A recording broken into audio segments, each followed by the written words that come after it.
Hi, my name is Wade Mitchell, and today we'll be doing our presentation on web security. And first, I'm going to start out with just some general tips. Uh, First off, I think the exercise will show just don't use web. Use something that's newer, like WPA2. It's much more secure. One of our teammates, Matthew, also did a lot of research on this, and he's got a great findings that he presented to the group. And just basically, he said the only thing that can get through the WPA is like a brute force attack.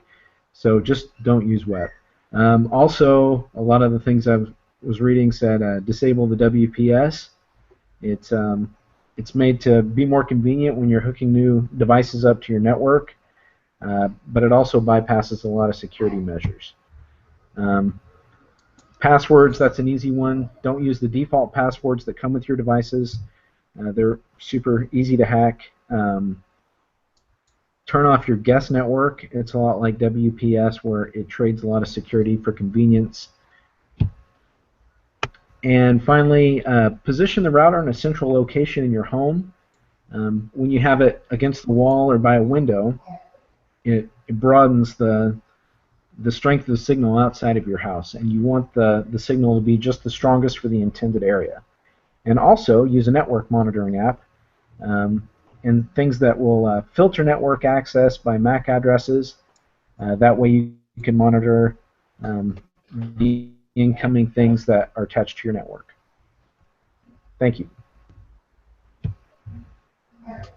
All right, I'm Devin Pearson, and along with Matt Wolf, both of us set up access points and attempted to crack the code.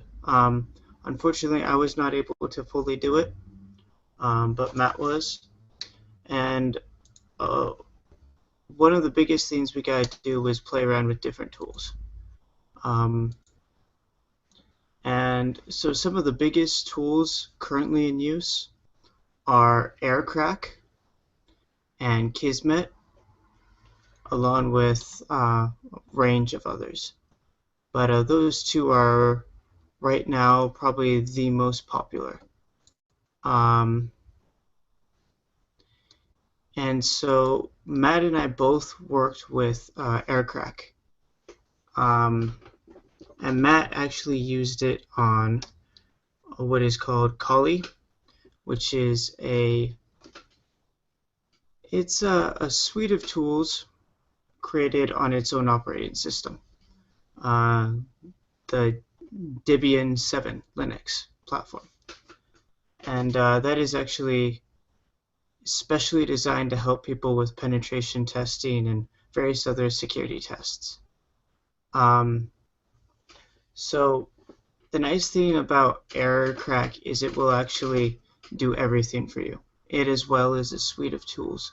So you can sit there and it will listen in on the wireless networks until it